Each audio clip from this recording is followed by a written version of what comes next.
Democrats control the Colorado government. Democrats outperformed Republicans in voting on Tuesday. They control the governor's office, the attorney general's office. They control the Secretary of State's office and the state treasurer. Democrats have a 3-seat advantage in the Senate and a 13-seat advantage in the House. Yet, voters rejected tax increases, regulations on the energy industry, essentially siding with conservatives when it comes to ideas. So what do we do from here? Where do we go? Well, I want to share a story with you. It's one of the stories I hold close in my heart because it has to do with Bill Armstrong. If you remember, the Western Conservative Summit 2015 was the same day, began the same day as the Obergefell decision that came from the United States Supreme Court. The Obergefell decision was the decision that legalized gay marriage. And I remember walking into the Western Conservative Summit, and you could just feel a sense of sorrow among the attendees of the Western Conservative Summit as the U.S. Supreme Court had kind of unilaterally decided to redefine marriage. Well, lo and behold, here comes Bill Armstrong. And Bill walks out onto that stage, and he says, "Fellow patriots, now is the time to mount your horses and ride into the bullets." And you could feel the energy come back into the room. And it was fun and exciting, and we had a great Western Conservative Summit.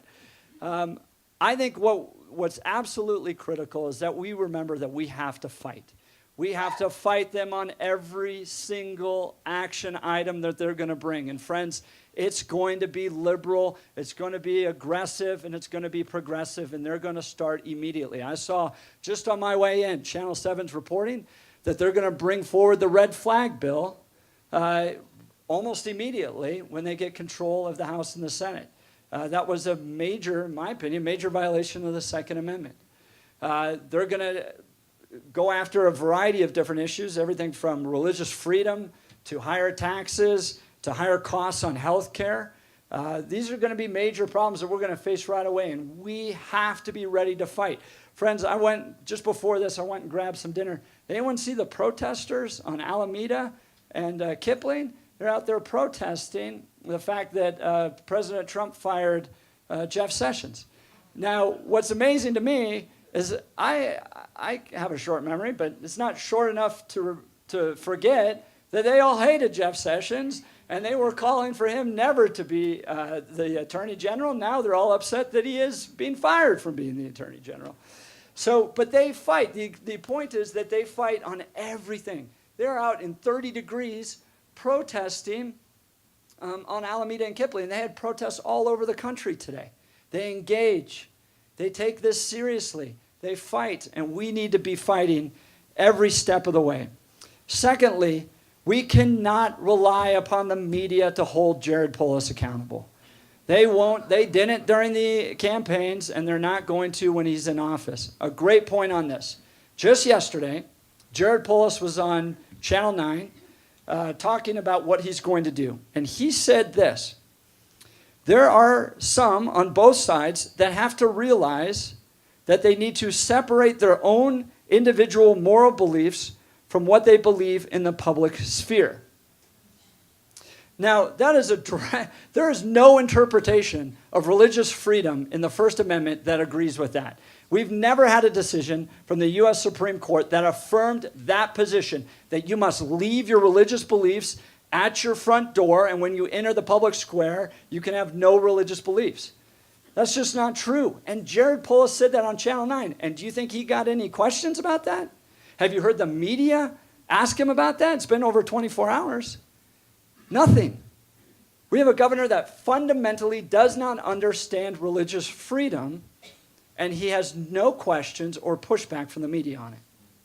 Even after the U.S. Supreme Court in a 7-2 decision, including an Obama appointee, told the Colorado Civil Rights Commission to knock it off when it comes to Jack Phillips, Jared Polis still has this mentality when it comes to religious freedom. It's wrong. What we need to recognize, and what Colorado voters are about to recognize, is that we're about to inherit a very big government, a very aggressive government and an overburdened government. And freedom matters in Colorado. It matters to Republicans, to Democrats, and independents. We are a freedom-loving state. So we as conservatives need to talk about freedom. We need to talk about the importance of religious freedom. We need to talk about freedom from government overreach and the importance of low taxes. They're not going to get anything done on roads because they're not going to be able to fund it without raising taxes. So we're going to continue to deal with the same problems that we're dealing with on roads. The Denver Business Journal had 25 bills that the Democrat-led legislature is going to put forth that are going to restrict business. We need to be willing to fight on that. We're going to have higher health care costs.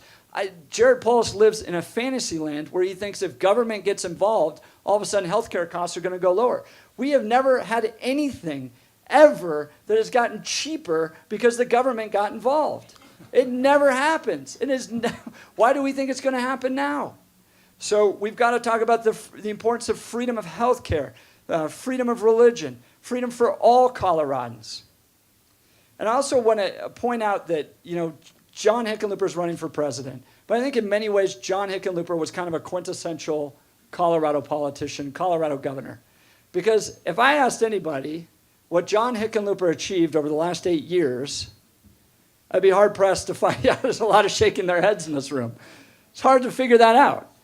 But the truth is, Coloradans kind of like that. They don't want a government that's going to be overburdening, coming up with a lot of different ideas, trying to oppress them with kind of a Bernie Sanders socialist agenda. And I think Colorado voters are going to wake up to the fact that Jared Polis is not John Hickenlooper. He's got a very different agenda, and that's going to change our lives here in Colorado.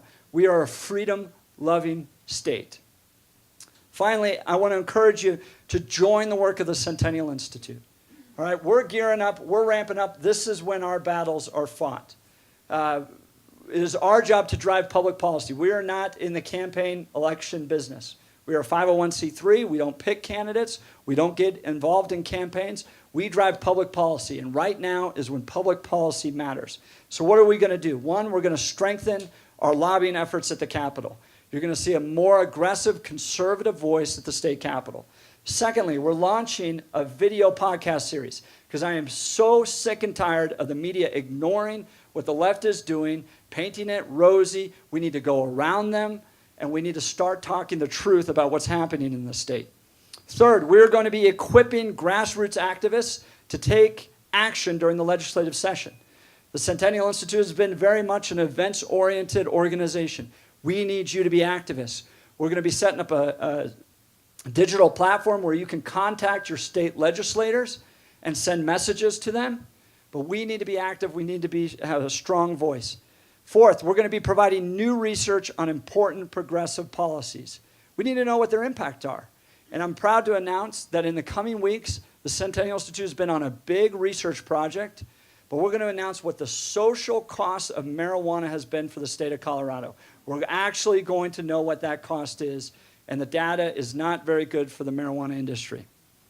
And then finally, we're going to host a Western Conservative Summit in July that is dedicated to strengthening religious freedom and our First Amendment rights. So we're going to have a strong, bold voice, and this comes directly from the president of the university.